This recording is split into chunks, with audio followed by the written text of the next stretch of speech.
Kabar kurang sedap datang dari dunia pendidikan. Diduga ada penyelewengan dana bantuan operasional penyelenggaraan PAUD. Hasil investigasi Indonesia Corruption Watch (BOP) ini diduga jadi ladang korupsi dan bancakan berbagai pihak. ICW menemukan sejumlah pesantren fiktif tercatat sebagai penerima bantuan. Selain itu, ada potongan bantuan oleh pejabat kantor wilayah Kementerian Agama. Juga ada potongan oleh anggota Dewan Perwakilan Rakyat Daerah.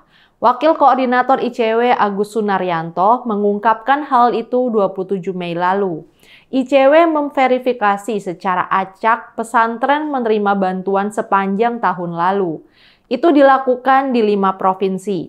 Ada Aceh, Sumatera Utara, Banten, Jawa Tengah, dan Jawa Timur. Di Aceh, 3 dari 23 pesantren menerima bantuan diduga adalah pesantren fiktif. 3 pesantren tersebut tidak terdapat di alamat yang dilaporkan ke Kementerian Agama. Warga setempat juga tidak tahu keberadaan 3 pondok pesantren itu. Kasus-kasus pesantren fiktif penerima bantuan BOP juga terjadi di 4 provinsi lainnya. Misalnya sejumlah pesantren di Kabupaten Asahan, Sumatera Utara, dan Jepara, Jawa Tengah. Setidaknya ada 6 pesantren fiktif penerima BOP di Jawa Tengah. ICW meminta Kementerian Agama bekerja sama dengan penegak hukum untuk mengusut tuntas temuan ini. Kementerian Agama memulai program BOP bagi pesantren dan lembaga pendidikan Islam ini 2 tahun yang lalu. Kementerian mengalokasikan anggaran BOP 2,5 triliun rupiah dalam 3 tahap. Dana hibah tersebut untuk membayar biaya operasional dan honor pendidik. Juga untuk membeli masker, sabun, dan sejenisnya. Tujuannya mengurangi persebaran virus COVID-19 di lingkungan pendidikan Islam.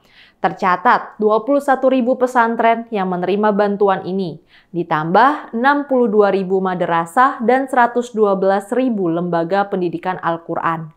Setiap pesantren dan lembaga pendidikan Islam menerima dana hibah yang berbeda-beda. Besarnya tergantung jumlah santri ataupun peserta didik mereka. Khusus untuk pesantren dikategorikan dalam 3 kategori. Yang pertama, pesantren kecil dengan jumlah santri 50-500 orang. Yang kedua, pesantren sedang dengan jumlah santri 500-1.500. Dan yang ketiga, pesantren besar dengan jumlah santri lebih dari 1.500 orang. Mereka mendapat bantuan 25 juta rupiah sampai 50 juta rupiah. Sedangkan madrasah dan lembaga pendidikan menerima hibah 10 juta rupiah sampai 50 juta rupiah. Di samping modus pesantren fiktif, ICW menemukan sejumlah dugaan penyimpangan lain, yaitu dana BOP diduga sudah lebih dulu dipotong oleh para calo. Ada pesantren yang tidak memenuhi syarat tercatat sebagai penerima. Lalu, bantuan tidak digunakan sesuai dengan peruntukannya. Bahkan, ada dana hibah digunakan untuk kepentingan kampanye politik pihak tertentu. Calo pemotong dana BOP itu berasal dari berbagai kalangan. Ada anggota DPRD dan pejabat kantor wilayah Kementerian Agama, serta santri dari pesantren lain di luar penerima bantuan. Potongan oleh para calo ini mencapai 30-50% dari total bantuan. Pemotongan itu antara lain ditemukan di Kecamatan Kajen, Pekalongan, Jawa Tengah. Juga di Kabupaten Pamekasan, Jawa Timur. Penyimpangan yang cukup banyak adalah sejumlah pesantren menerima dana yang tidak sesuai dengan ketentuan angka santri mereka. Kasus ini terjadi di sekitar 60 pesantren di Sumatera Utara. Total bantuan untuk ke-60 pesantren itu mencapai 1,9 miliar rupiah. Ada pula puluhan pesantren di Aceh yang menerima total bantuan 7 miliar rupiah, tapi tak sesuai dengan syarat jumlah santrinya. Agus menuding temuan itu menunjukkan tata kelola keuangan Kementerian Agama cukup buruk. Pegawai kantor wilayah Kementerian Agama di daerah dinilai tak melakukan verifikasi secara sempurna terhadap calon penerima bantuan. Menurut Agus, data yang tidak akurat menjadi masalah utama.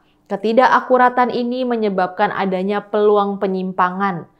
Kelemahan itu diakui Kepala Seksi Kelembagaan Direktorat Pendidikan Diniyah dan Pondok Pesantren Kementerian Agama Winuhoro Hanum Bawono. Kata Winuhoro, memang masih banyak problem dalam penyaluran BOP. Hasil evaluasi Kementerian Agama menemukan masalah pada penyaluran BOP tahap pertama akhir 2020. Ada pesantren yang tidak aktif tapi tercatat sebagai penerima bantuan. Juga ada pesantren yang tidak diketahui keberadaannya. Ada lagi pesantren yang menerima 2 kali bantuan. Yang aneh, ada pesantren penerima yang tidak mengetahui bahwa pihaknya mendapat bantuan. Winuhoro menegaskan, sebagian dari evaluasi tersebut sudah ditindaklanjuti. Ada pesantren yang diminta mengembalikan dana yang diterima. Korupsi di lembaga pendidikan adalah masalah yang sangat serius. Ayo kita bersihkan lembaga pendidikan dari semua praktik korupsi dan penyimpangan. Saya Rizka Putri, undur diri.